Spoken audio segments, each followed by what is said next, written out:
Hey everybody, Dr. Andy here from Paul Chiropractic with another episode of the Wellness Lifestyle Connection. And today we're going to continue talking about kids, stress, and this crazy COVID school year. But specifically today we want to talk a little bit about our little kiddos with autism spectrum disorders or sensory processing disorders. So here we go.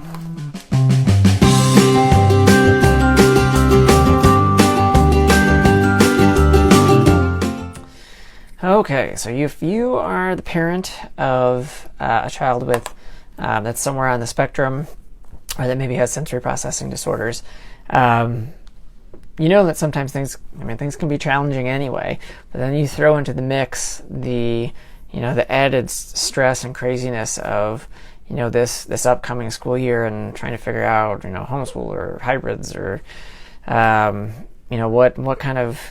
what kind of extra services are you going to be able to get if you're doing homeschool? And there's just all the things, all the OT and PT, trying to wrap your head around all those kind of things. How you're going to work that stuff out? It's just a crazy time. Things are just crazy stressful. But from a chiropractic standpoint, we look at things maybe a little differently, where we know the nervous system is the master control system of everything in the body, but it's greatly affected in kids with autism.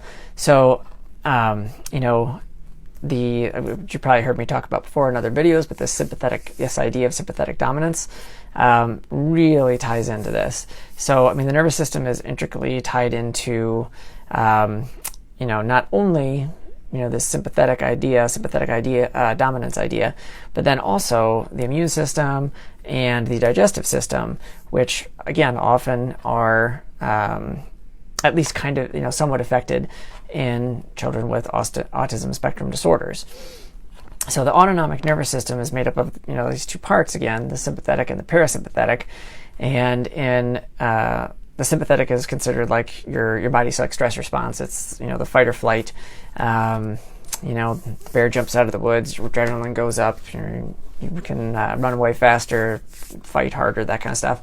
But in these kids with autism spectrum disorders and sensory processing disorders, that sympathetic response is just on all the time. And just never really shuts off all the way. We measure that kind of stuff in the office through the neurological scans that we do, but it's a really common finding that sympathetic nervous system is just firing all the time. Not in the same way as a bear, getting attacked by a bear, but it's kind of a low grade in the background. It's just always there. So when it ramps up, something stressful happens, like a huge change in routine, like is happening right now with the school year coming up. What would normally cause some sort of like sympathetic response, that stress response to raise up, instead of starting at 0 and going up to like 60 and coming back down to 0, 60% coming back down to 0, they jump to 60%, but they only come back maybe to like 30%. So it's just on, kind of low grade in the background all the time. And one of the things that chiropractic has been shown in dozens of studies to be really good at stimulating is the parasympathetic response. So the opposites, known for it's called rest and digest or relaxation, to try to kind of put the brake pedal on that sympathetic dominance, the sympathetic dominant response where that stress response is on all the time. So that is, that's kind of like the chiropractic perspective on how we can affect and improve some of the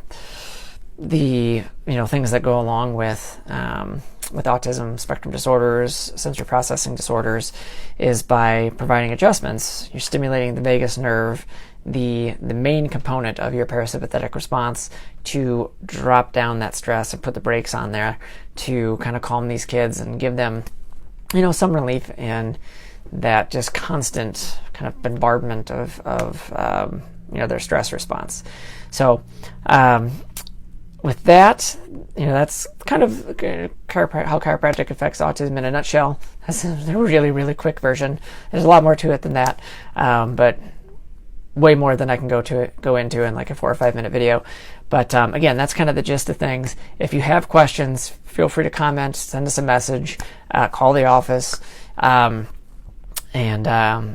if you know any kids that are struggling with this kind of stuff right now, send them in. We'll be happy to check them out, do the neurological scans, do that stuff, and get things kind of checked out and see where they're at and see what we can do to help them. So at any rate, hope you guys all have a great day and a good weekend. Get out there, live life awesome as much as you can in these coronavirus times, and we will see you in the next video. Take it easy. Bye-bye.